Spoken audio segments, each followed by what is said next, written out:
Dios les bendiga a todos ustedes. Les habla Gilberto Niño del Templo del Tabernáculo de Houston, Texas.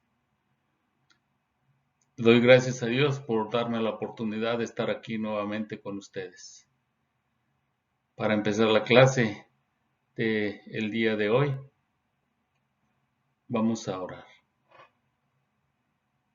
Padre nuestro que estás en los cielos, en la tierra y en todo lugar, te doy gracias por la oportunidad que me estás dando de estar delante de todas estas personas, de todos los hermanos y amigos que estén sintonizados en este momento.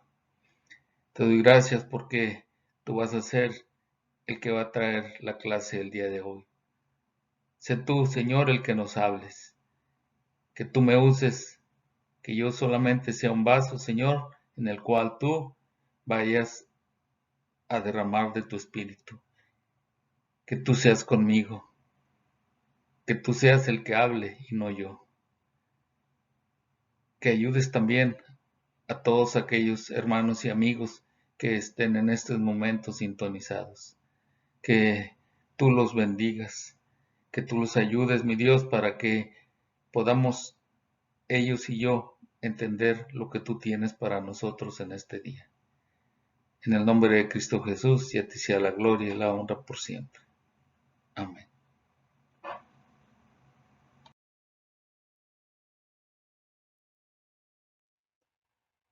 En estos momentos les voy a presentar ante ustedes la clase de escuela dominical del 27 de septiembre del 2020. El nombre de la clase de hoy es Un reino unido se divide. Vamos a ver durante el transcurso de la clase cómo es que un reino que estaba unido y que estaba unido por Dios, cómo es que fue dividido. Y como yo les he dicho algunas otras veces,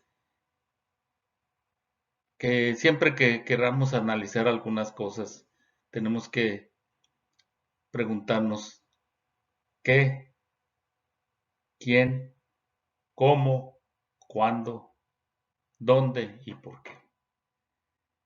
Y durante el transcurso de esta clase vamos a estarnos haciendo estas preguntas. La primera de ellas ya la tenemos resuelta. ¿Qué? ¿Qué es lo que vamos a hacer? Un reino unido se divide. ¿Cómo es que sucedió esto? Lo vamos a ver adelante.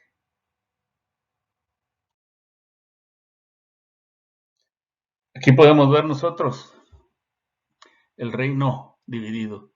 En la parte de arriba de esta gráfica podemos ver el reino de Israel y el reino de Judá, que todo completo constituía el Reino Unido, pero fue dividido. Vamos a ver qué es lo que sucedió con este reino, por qué se dividió.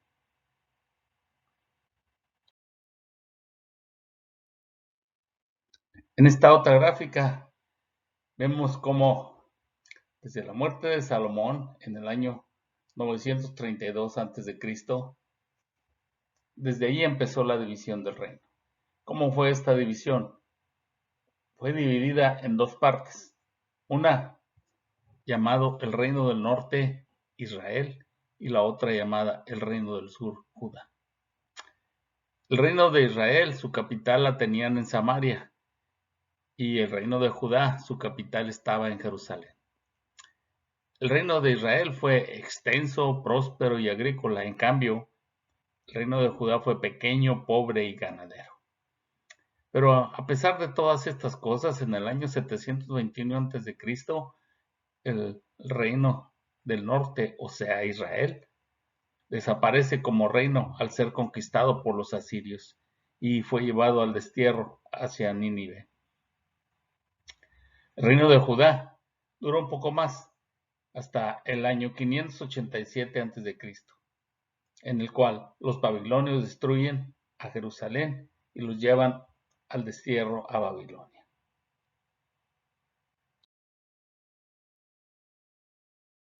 Enseguida nosotros podemos ver cómo es que Roboam es un ejemplo de mala decisión en consejos.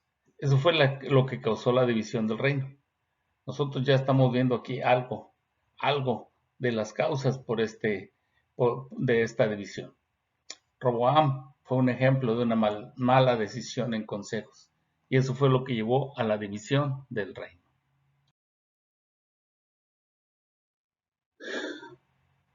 La verdad central de esta clase es la siguiente. Las personas piadosas buscan al Señor en lugar del consejo de malos. Es una verdad completa. Todas las personas piadosas primero hay que buscar al Señor en lugar de buscar el consejo o recibir consejo de los malos.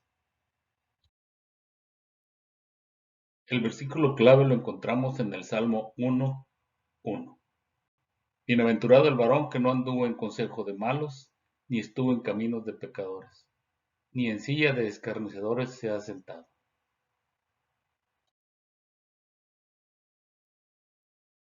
Durante el transcurso de la clase vamos a hacer referencia a varias citas bíblicas. Y la primera la encontramos en Primera de Reyes, capítulo 12, versículo 13 y 14. Y el rey respondió al pueblo duramente, dejando el consejo que los ancianos le habían dado, y les habló conforme al consejo de los jóvenes, diciendo: Mi padre agravó vuestro yugo, pero yo añadiré a vuestro yugo. Mi padre os castigó con azotes, mas yo os castigaré con escorpiones.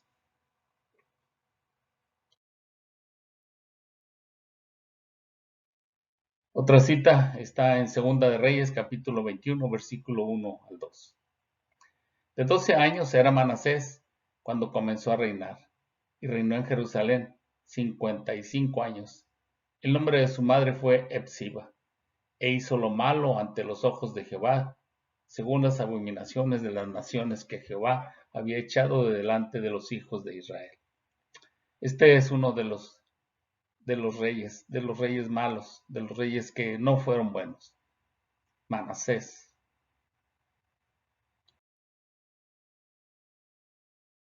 Tenemos en Segunda de Reyes capítulo 23, versículo 25. No hubo otro rey antes de él que se convirtiese a Jehová de todo su corazón, de toda su alma y de todas sus fuerzas. Conforme a toda la ley de Moisés, ni después de él nació otro igual.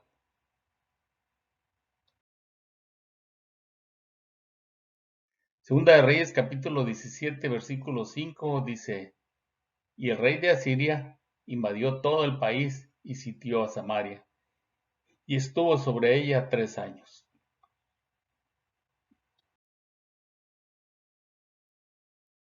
Segunda de Reyes capítulo 17, versículo 22 y 23.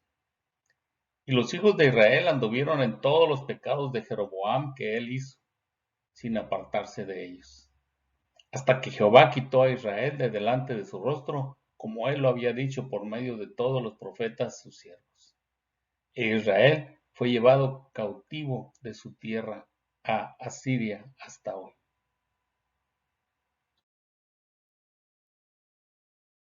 En Segunda de Crónicas capítulo 36, versículo 19.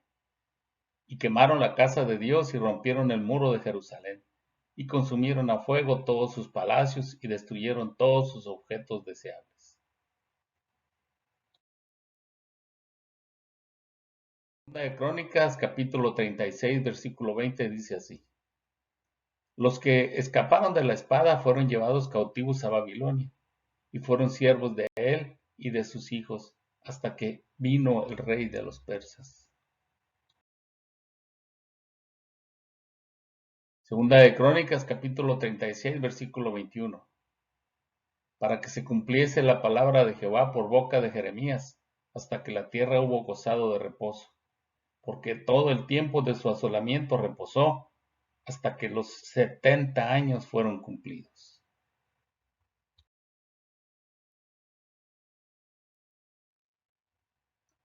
Ahora, como en todas clases, siempre tenemos unos objetivos y nosotros al final de la clase vamos a identificar los fracasos de Israel y Judá y la desobediencia a los mandamientos del pacto.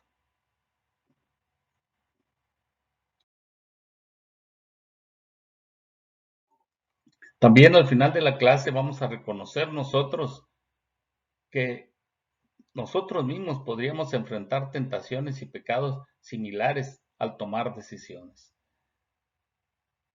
Al final de la clase es lo que vamos a reconocer nosotros, que en este tiempo nosotros podemos tener todas esas o posibles tentaciones y pecados similares a esta gente del pueblo de Israel.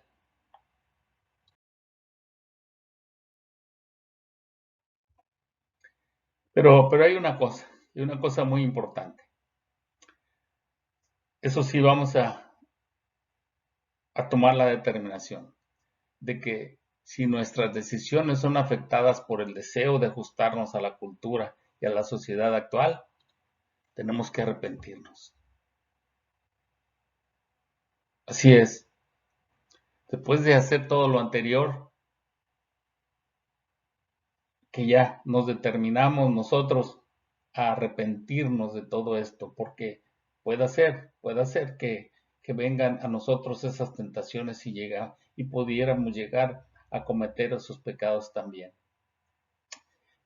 Y además, si algunas veces nuestras decisiones queremos ajustarlas a la cultura y a esta sociedad, tenemos que arrepentirnos de eso, porque es la única manera de vivir en los caminos del Señor.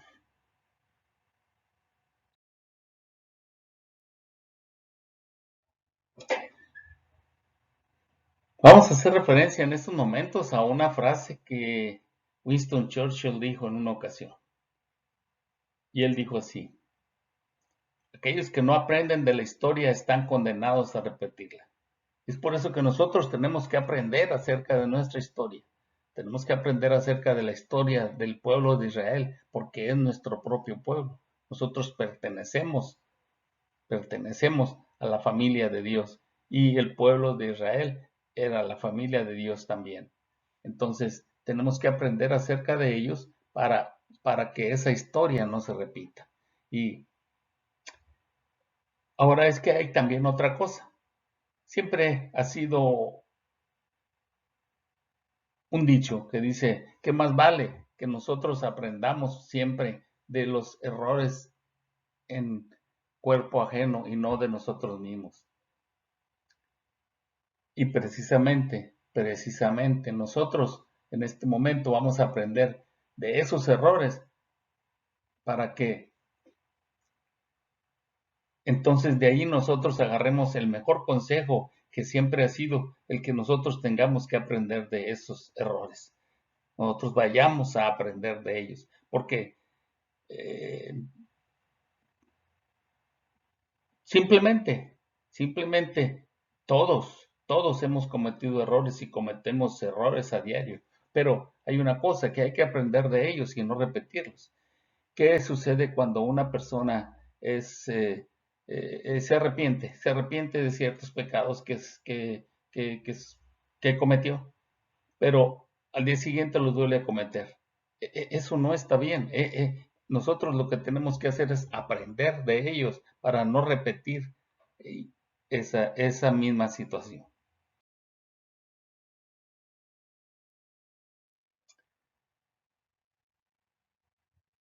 La historia empezó con Salomón.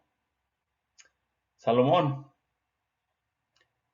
a pesar de ser el hijo de David y que a David el Señor le prometió a él paz y prosperidad en todo su pueblo, siempre en toda la vida que existiera su pueblo. Y además que Salomón también, durante al inicio de su reinado, aún le pidió al Señor sabiduría para poder reinar al pueblo. Pero a pesar de todo eso, no fue constante, porque durante el camino de su reinado, él adoró a dioses paganos. ¿Y por qué lo hizo también? Porque él llegó a poseer un harem de 700 esposas y 300 concubinas, que eso le llevó, para tratar de complacerlas, le llevó a adorar esos dioses paganos. Y desde ahí empezó. Por eso es que la historia empezó desde Salomón. Después que Salomón murió, Jeroboam, que era el capitán, se pudiera decir capitán, el líder de la parte norte del reino, vino a Roboam pidiéndole aligerar la carga del pueblo. ¿Y qué fue lo que sucedió? Roboam pidió consejo. ¿A quién le pidió consejo Roboam? Roboam pidió consejo. Primeramente, él pidió consejo a los asesores de Salomón. ¿Qué le dijeron ellos a esa pregunta? Porque Roboam les estaba preguntando, ¿debo yo de aligerar la carga del pueblo? Claro, los asesores de Salomón le dijeron, trata a las tribus favorablemente. Pero, ¿qué fue lo que pasó? Él también fue a los asesores más jóvenes, que ellos también le dieron su opinión. Y esa opinión fue que tratara al pueblo más cruelmente que su padre. A pesar de Salomón, de haber sido la persona que fue y un buen gobernante, como quiera, sí, él les cargaba la mano, por decirlo así, les cargaba la mano al pueblo, porque él también tenía que estar al día, tenía él que tener todos los lujos que tenía, y por esa misma razón, pues su pueblo tenía que trabajar. Entonces, él los trataba también de alguna manera que era cruel a pesar de todo. Entonces, los asesores le dijeron, trata al pueblo aún más cruel que tu padre. ¿A quién le hizo caso Roboam? Roboam tomó el consejo de sus asesores jóvenes. Eso fue lo que él hizo. Tomó consejo de esto.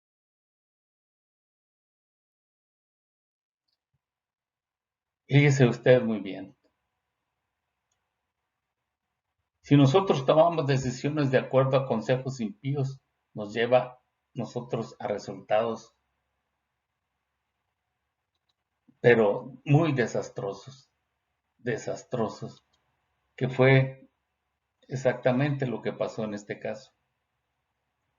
El ejemplo fue Roboam. Ese es nuestro mayor ejemplo de que cuando nosotros tomamos decisiones, o cuando la gente toma decisiones dependiendo de malos consejos o de consejos impíos, nos lleva a resultados desastrosos. Ese fue Roboam.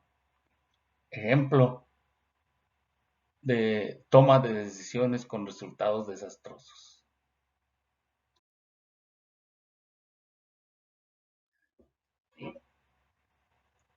Y ese resultado, el resultado en esa ocasión, ¿qué fue lo que sucedió? La división del reino. Eso fue lo que trajo. Eso fue lo que trajo, fue el clímax de esto. El clímax de todas esas malas decisiones fue que el reino se dividió.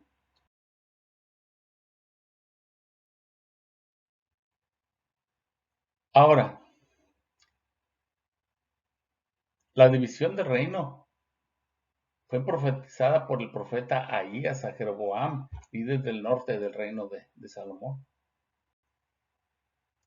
En una ocasión, al ir caminando Jeroboam, se le presentó a Ahías, el profeta. Y lo podemos ver en Primera de Reyes, capítulo 11, versículo 30 y 31. Y tomando Ahías la capa nueva que tenía sobre sí, la rompió en 12 pedazos y dijo a Jeroboam: Toma para ti los 10 pedazos, porque así dijo Jehová Dios de Israel: He aquí que yo rompo el reino de la mano de Salomón, y a ti te daré 10 tribus.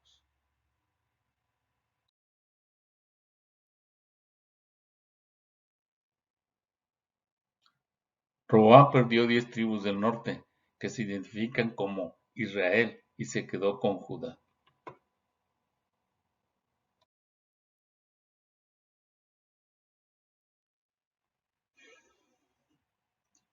O pudiéramos nosotros hacer una pregunta. Entonces Dios no le cumplió su promesa a David, esa promesa de que el reino siempre debe estar unido, en paz y con mucha tranquilidad. ¿No se la cumplió a David?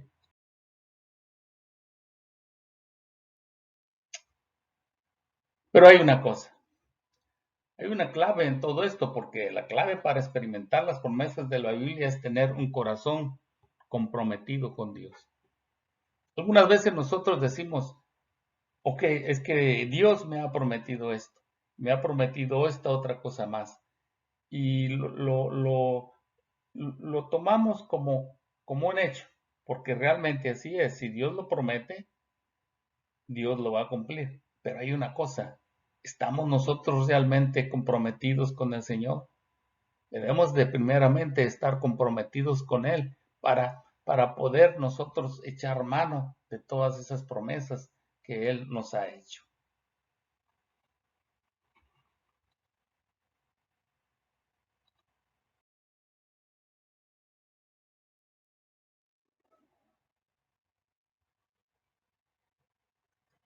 Hay preguntas que le voy a dejar para usted.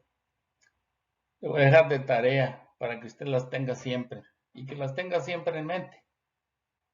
¿Puede usted identificar en este tiempo tentaciones de nuestra cultura? Hay muchas, ¿verdad? Hay muchas de ellas, pero las podemos identificar. Y hay otra. ¿Cómo es que podemos darnos cuenta nosotros de consejos piadosos? ¿Cómo podemos darnos cuenta que un consejo que nos están dando es de una gente que no es impía, de una gente piadosa? Y hay una cosa más que es muy importante en estos momentos de tanto liderazgo que hay. ¿Qué resultados tendríamos si nuestros líderes no fueran sensibles a las necesidades de los demás? ¿Qué pasaría si nuestros líderes no tuvieran esa sensibilidad para poder tratar a toda la demás gente, al mundo entero? ¿Qué pasaría? ¿Qué sucedería?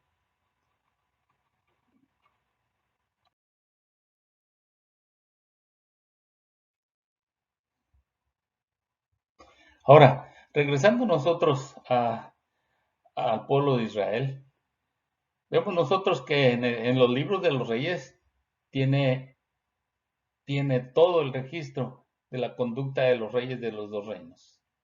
Y podemos ver que ninguno de los reyes de Israel tuvo buena conducta delante de Dios. Y pocos de los reyes de Judá fueron considerados buenos. Entre los buenos, Ezequías, quien trató de volver al pueblo al pacto de fidelidad con Dios.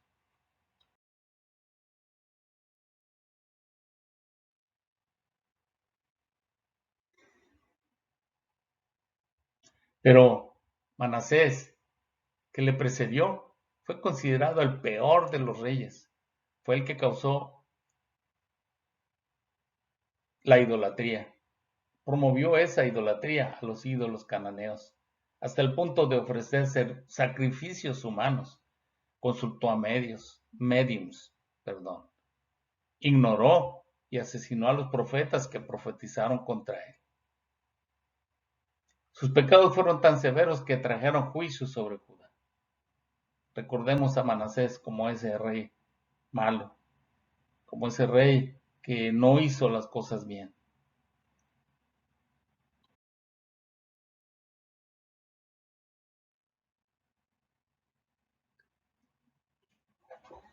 Ahora, este rey Manasés reinó durante 5 décadas e influyó mucho en el comportamiento del pueblo. Ahora, pensemos en nosotros en estos momentos. ¿En qué formas nuestros líderes pueden influir en nuestras vidas? Pueden influir positiva y negativamente. Claro, si un líder que tenemos nosotros está actuando en forma muy sensible a las necesidades de la gente, a las necesidades del mundo, él nos está dando un buen ejemplo de positivismo, nos está dando ejemplos a nosotros de ese amor que debemos de tener por las almas. Entonces, es lo que nosotros vamos a hacer. Por eso es que vamos a ser influidos positivamente por este tipo de líderes. Pero en cambio, si hay un líder que no se preocupa por las almas, que se preocupa más por él mismo, ese líder tiene que influir negativamente en nosotros. Por eso vemos estas formas en las que esos líderes pueden influir en nuestras vidas.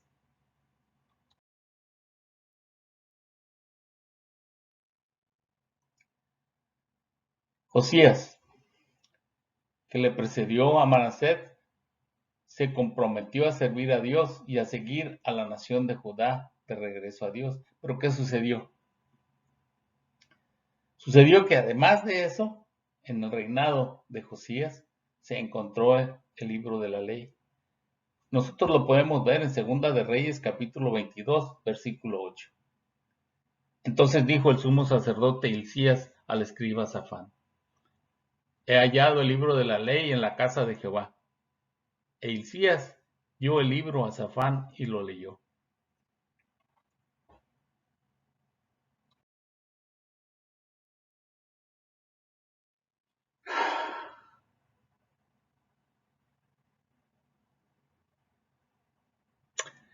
Podemos ver aquí algo.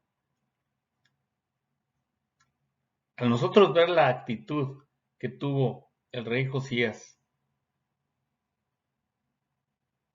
ante el pueblo, después de leer, después de que le leyeron más bien, de que le leyeron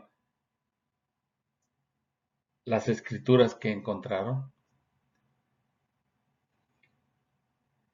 nos podemos dar cuenta nosotros que durante el reinado anterior el pueblo se había corrompido tanto, se había corrompido de tal manera que prácticamente nadie conocía la ley. Ya no la conocían porque ni la practicaban siquiera, ni siquiera la practicaban.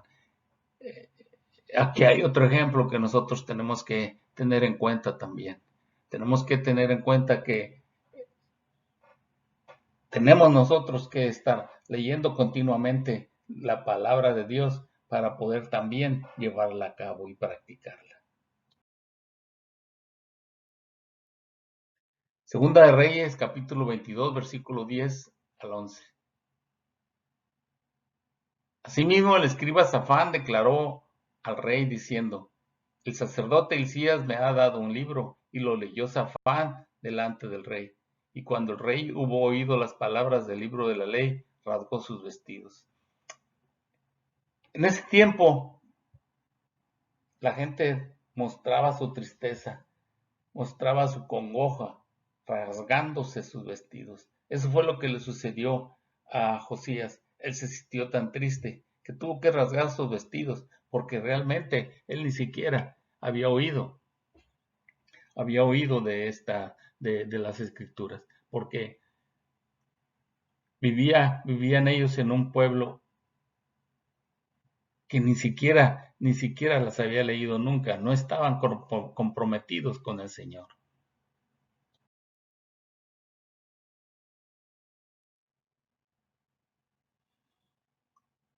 Pero mire usted, Josías restableció la adoración adecuada a Dios y también reinstituyó la Pascua.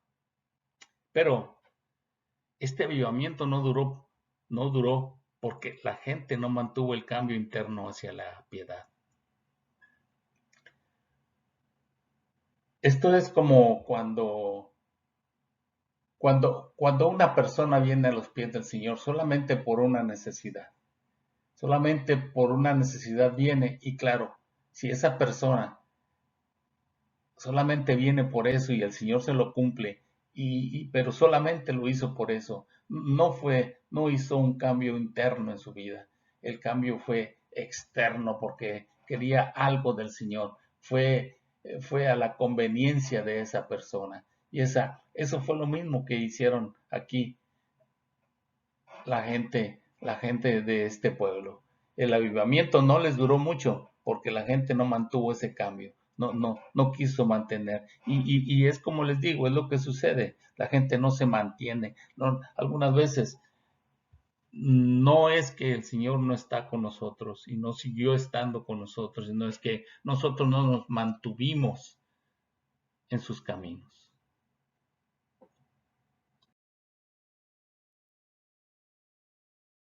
Aquí tenemos una pregunta que nos debemos de hacer todos. ¿Qué diferencia hay entre un compromiso externo y un compromiso interno con Dios? ¿Tenemos un compromiso externo o nuestro compromiso es interno con el Señor? Esto quiere decir, para mí, un compromiso externo es aquel que por alguna necesidad llegó a los pies del Señor, pero después de que el Señor cumplió esa necesidad, se retira. Ese es un compromiso externo. No se hace un compromiso desde el corazón con el Señor. Es lo que sucede cuando una persona solamente viene a los pies del Señor porque quiere quedar con bien con alguna otra persona, quiere llamar la atención de alguien. Seamos nosotros de los que nos hacemos un compromiso interno con el Señor. Ahora, ¿cuál cree usted que sea más sincero y duradero? Para mí, el más sincero y duradero es aquel, el interno, porque de esa manera estamos demostrándole al Señor que realmente lo queremos, que realmente estamos con Él.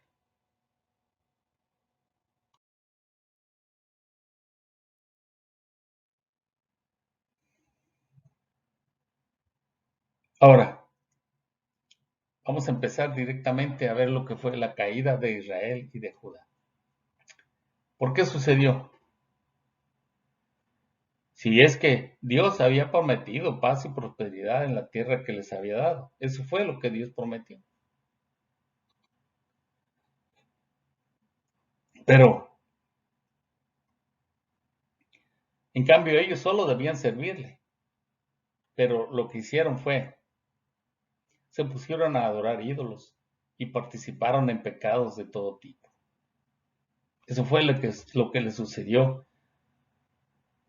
al pueblo. No hicieron lo que Dios les había pedido. Dios les pidió a ellos que debían servirle, pero no lo hicieron.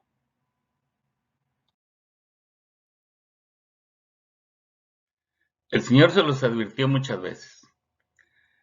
El Señor nos los advierte durante toda la Biblia. Desde Génesis hasta Apocalipsis nos está dando señales de advertencia. Vamos a ver aquí esta señal que el Señor se los dio cuando les asignó rey como ellos se lo estaban pidiendo. Cuando Samuel vino y asignó rey, les dio ciertas instrucciones también en ese momento. O sea que desde mucho antes, y este es un ejemplo de ello, desde mucho antes el Señor ya estaba advirtiéndole al pueblo lo que tenía que hacer.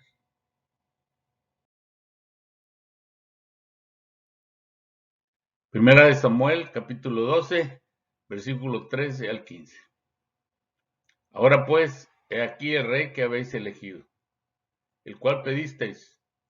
Ya veis que Jehová ha puesto rey sobre vosotros.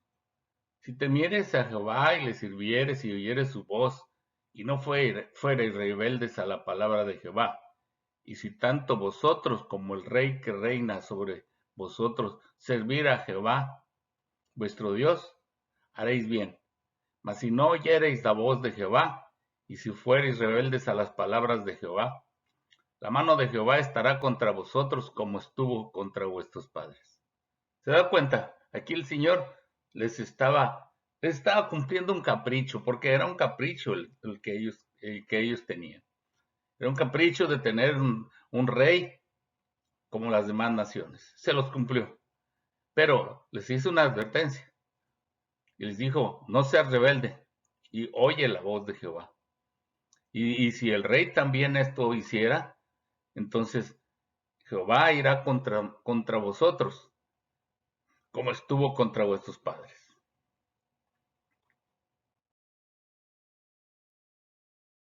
Aquí en Primera de Samuel, capítulo 12, versículo 24, el Señor les vuelve a advertir. Como siempre, el Señor nos está dando consejos a diario. Así les advirtió también al pueblo de Israel. Les dijo, solamente temed a Jehová y servirle de verdad, con todo vuestro corazón, pues considerad cuán grandes cosas ha hecho por vosotros. Fíjese nada más. Tenemos que servirle con todo nuestro corazón. ¿Por qué? Y el Señor todavía aún así les dice, por todo lo que he hecho por nosotros. Por esa razón es que nosotros de perdido tenemos que tenerle respeto al Señor. Pero no es así. Siempre tenemos que servirle con todo nuestro corazón. Mire, le voy a poner un ejemplo. Es como cuando algunas veces nuestros hijos no hacen algunas cosas que nosotros les hemos dicho. Le decimos, oye, mi hijo, después de todo lo que he hecho por ti, tú te portas de esta manera. Gracias a Dios, al menos a mí, y espero que a ustedes también no les haya pasado esto alguna vez. Pero el Señor advierte, y de esa manera nosotros sabemos qué es lo que nos espera.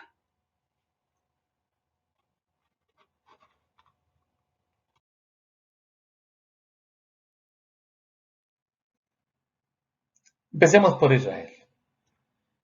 En el año 920, como dijimos al principio, Israel tenía incluida todas las tribus excepto a Judá. ¿Por qué fue la caída de Israel? Bueno, lo que pasa es que hubo mucha violencia y apostasía en forma de idolatría. Y además abrazó las costumbres de los cananeos. Construyeron lugares de cultos paganos. Levantaron pilares sagrados para Acera y sirvieron a Baal. El peor de ellos fue. Hicieron centros de adoración de los becerros de oro en Dan y en Betel.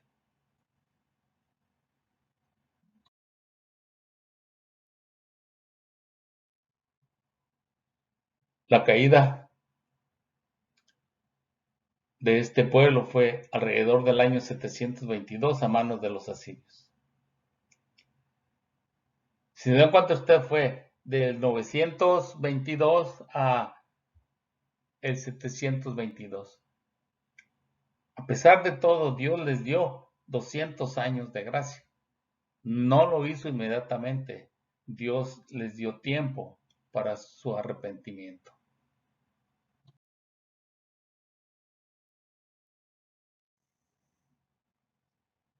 ¿Y cómo lo hizo el Señor? El Señor también los advirtió. Le envió profetas como Elías, Eliseo, Miqueas y Amós. Y a pesar de que Josué también había advertido a todas las tribus sobre abandonar el pacto, ellos no lo hicieron. ¿Se da cuenta? Es la misma cosa. Cuántas veces a nosotros mismos en este tiempo el Señor nos manda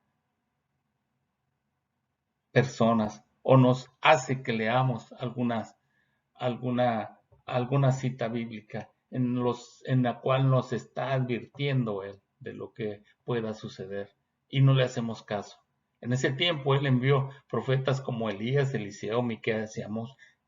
Él posiblemente no esté mandando a profetas como de este tipo, pero nos está dando a nosotros la Biblia, la palabra de Él mismo, la palabra que Él mismo nos está dando para advertirnos continuamente.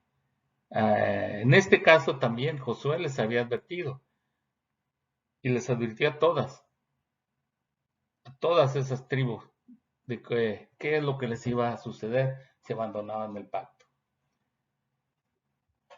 Primero, si ellos mantenían el pacto, iban a tener paz, prosperidad y fertilidad. Pero si la rechazaban, iba a venir el juicio.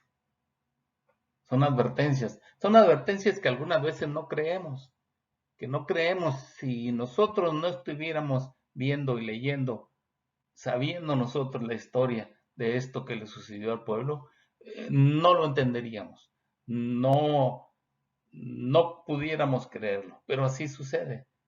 No esperemos que nos suceda eso a nosotros tampoco.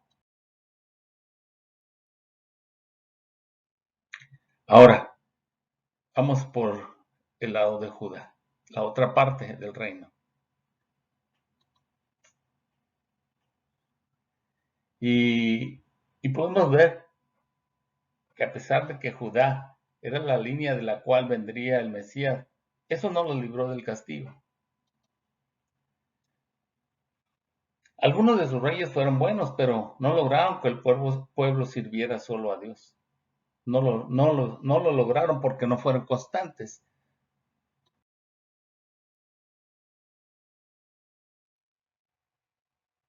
La caída de Jerusalén fue en el año 586 a.C. a mano de los babilonios. ¿Por qué? El resultado de toda la pecaminosidad de Manasés, todo lo que Manasés hizo durante el tiempo de su reinado y también influyó en las cosas que el pueblo de Judá hiciera. Eso y toda esa pecaminosidad fue lo que causó la caída de Jerusalén. Jerusalén y el templo de Dios fueron destruidos porque los hijos de Israel al norte y al sur no siguieron la ley de Dios. Entonces, gran parte del pueblo de Judá fue llevado por aproximadamente 7 décadas a lo que se le llama el exilio de Babilonia.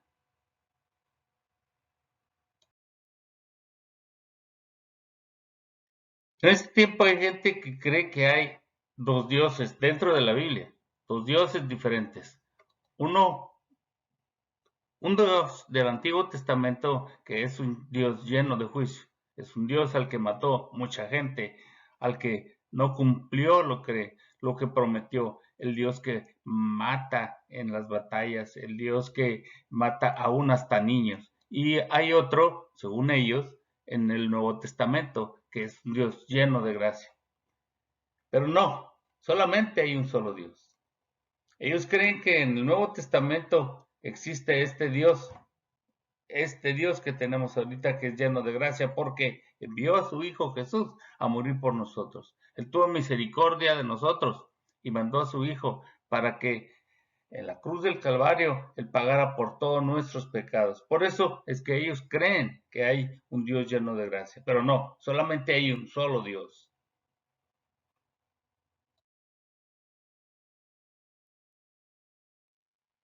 Ese Dios del Antiguo Testamento por muchos años le suplicó a los reinos del norte y del sur que renunciaran a su idolatría. ¿Para qué? Para que estuvieran dentro de sus caminos, para que estuviera dentro del pacto y entonces no hiciera él algo para que tratara de llegar hasta el camino de Dios otra vez. Les pidió que renunciaran a toda esa idolatría, pero ellos siguieron con eso. Ahora, en el Nuevo Testamento, Dios envió a su Hijo Jesús para que tomara nuestro castigo, pero debemos de aceptarlo por fe y andar con Él. Así es. Aquí hay otra condición. Vamos a aceptarlo porque esta condición es personal. Nosotros tenemos que aceptarlo personalmente. Nadie va a venir por nosotros para pedir por nosotros para que lo aceptemos. No, nosotros mismos tenemos que declarar con nuestra voz que estamos aceptando a Jesús como el Hijo de Dios y como nuestro Salvador. Por eso es que, además de esto, también debemos de aceptarlo por fe y andar con Él.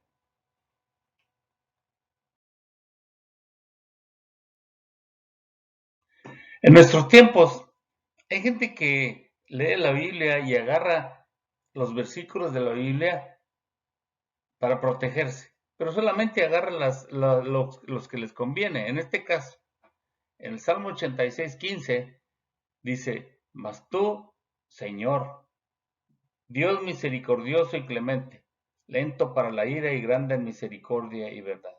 La gente se agarra de esto. Está bien, mire, el Señor dice: Yo soy lento para la ira y grande en misericordia. Quiere decir que Él va a tardar mucho en enojarse con nosotros y además es muy grande su misericordia que nos va a volver a perdonar. Pero hay una cosa, al final de todo esto, el pecado tiene que ser castigado. Y aún así, yo creo, es mi manera muy personal de creer, no es un castigo, sino que es el resultado de aquellas malas obras que hicimos. Es el resultado de todo aquello que no hicimos dentro de los caminos del Señor.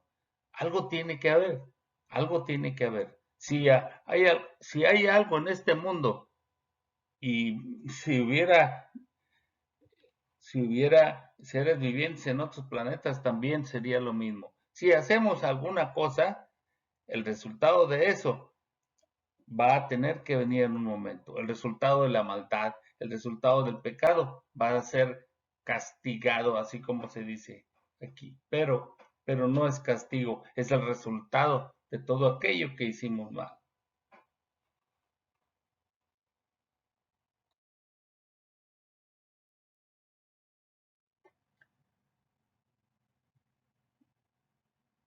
Hemos llegado al final de nuestra clase y creo que hemos identificado los fracasos de Israel y Judá y la desobediencia a los mandamientos del pacto. ¿Y qué fue? ¿Qué fueron los resultados de eso, verdad? Los resultados de esos fracasos de Israel y de Judá.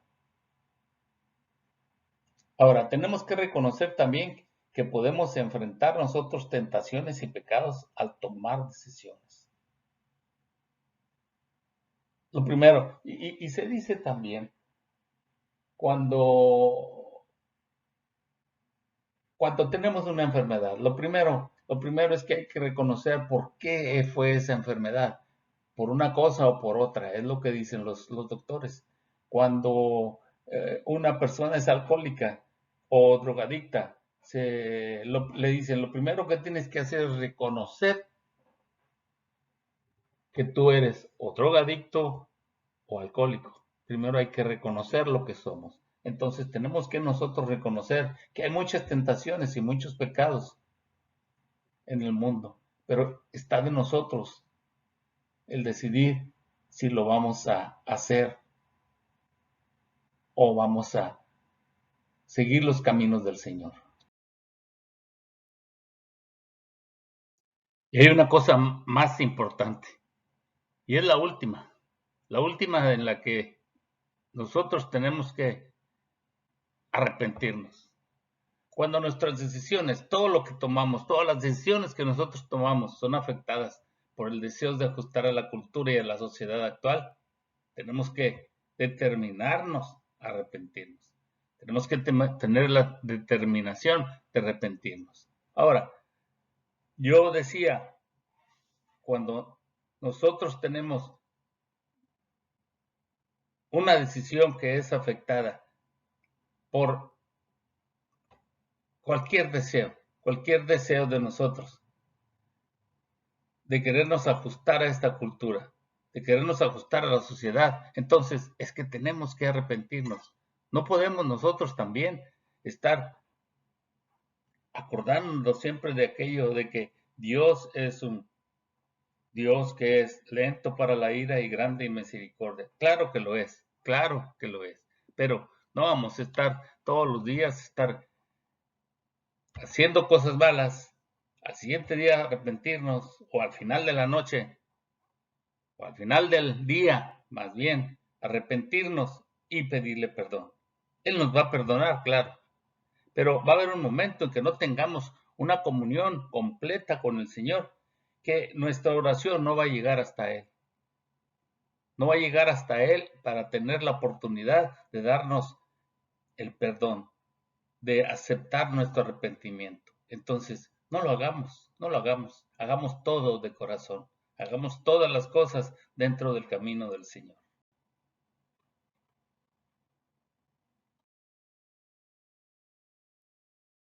Ya que llegamos al final de nuestra clase, vamos a analizar las preguntas que nos hicimos en un principio.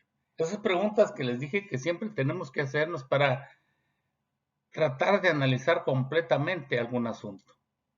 Y en este caso, ¿qué? ¿Qué es lo que estábamos viendo? ¿Qué es lo que hemos visto? Hemos visto la división y caída de un reino. ¿Quién, quién fue el protagonista principal de aquí, de este asunto? El pueblo de Israel. ¿Cómo es que pasó la división y caída de un reino del pueblo de Israel? Por las malas influencias y consejos impíos. ¿Cuándo pasó esto? Esto pasó después de la muerte de Salomón. ¿Y dónde? Pues en Israel fue cuando pasó esto.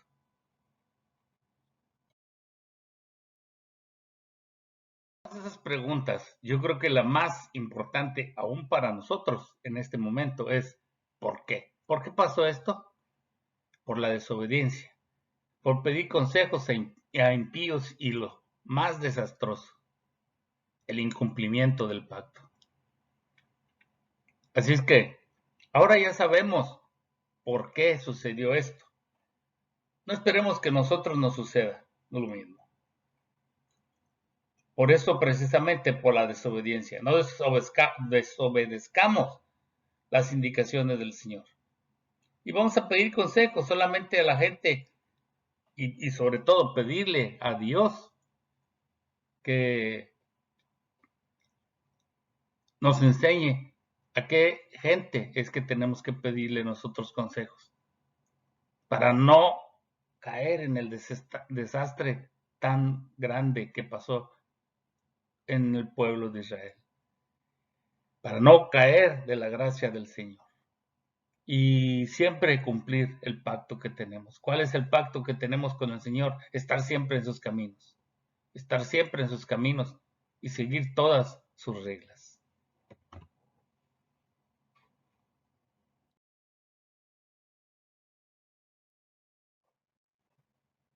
Y para finalizar la clase de hoy, vamos a hacer una oración. Bendito Dios y Padre Celestial, aquí estamos nuevamente agradeciéndote por todas las cosas que has hecho en nuestras vidas. Gracias, Señor, por esta clase que nos has dado. Gracias por la enseñanza que nos diste. Gracias porque nos has estado recordando, Señor, a cada momento y en esta clase todo lo que debemos de hacer, que debemos de estar en tus caminos, que debemos cumplir el pacto. Gracias, Señor, porque tú lo vas a hacer. La gloria y la honra te pertenecen a ti, Señor. Queremos en este momento hacer un pacto contigo, hacer el pacto contigo de que vamos a cumplir nosotros con todas las cosas que tú tienes para nosotros, que tú tienes para nuestro bien. Sabemos bien que tú tienes siempre lo mejor para nosotros, no solamente lo bueno, lo mejor para nosotros. Gracias, gracias porque así eres tú. Enséñanos a aceptar tu voluntad, Señor, porque queremos, Señor, que tu voluntad sea la nuestra. Ayúdanos a poderla aceptar porque algunas veces para nosotros humanos es difícil aceptarlo. Pero tú sabes qué es lo que haces. Tú sabes qué es lo que hay para nosotros el día de mañana. Gracias, gracias, gracias, gracias por esta clase, Señor. Bendice a todos los hermanos, amigos que han estado en contacto con nosotros en estos momentos.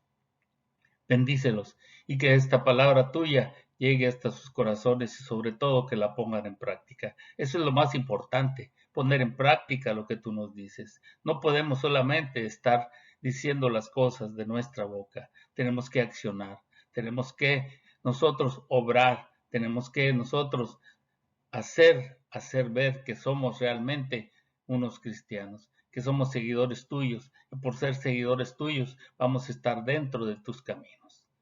Hemos orado en el precioso nombre de Cristo Jesús, y a ti sea la gloria y la honra por siempre. Amén.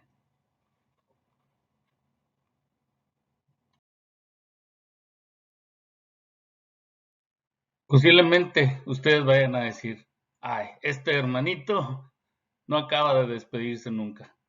Pero quiero aprovechar esta oportunidad para decirle a todos aquellos amigos que han estado en contacto con nosotros y que se han convencido que los caminos del Señor son los mejores y que quieren aceptarlo, para que meditemos, para que ellos mismos se den cuenta y que ellos puedan hacer lo que la palabra de Dios dice en Romanos 10, versículos 9 y 10.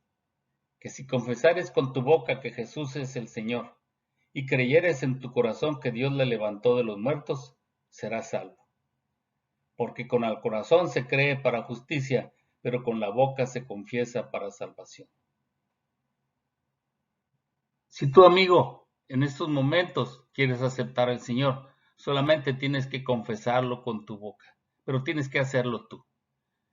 Si tú quieres en estos momentos, haz esta pequeña oración. No necesitamos muchas cosas. Con el Señor hay que ser simples. Lo mejor para el Señor es que hablemos con nuestro corazón. Y es lo que te voy a decir en estos momentos, que sigas esta oración conmigo, si es que quieres tú aceptarlo. Señor, aquí estoy delante de ti, reconociendo que soy pecador. Te estoy pidiendo perdón por mis pecados. Estoy reconociendo que Jesús es mi Salvador, que si no fuera por Él, si no fuera por esa sangre preciosa que Él derramó en el Calvario, yo no pudiera recibir en estos momentos el perdón. Perdóname, Señor. Quiero que tú, Señor Dios mío, seas mi Señor. Quiero seguirte. Gracias. Estoy confesando con mi boca que tú eres mi Señor, que tú enviaste a Jesús a derramar la sangre en el Calvario, que tú también, Señor, lo levantaste de los muertos. Gracias. En el nombre de Cristo Jesús. Amén. Ahora, hermano, te felicitamos porque tú perteneces a nuestra familia ahora. Sigue con el Señor, sigue empapándote de Él. Esto no es un camino que termina aquí. Tú tienes que seguirte santificando día con día lo tienes que hacer. Dios los bendiga a todos.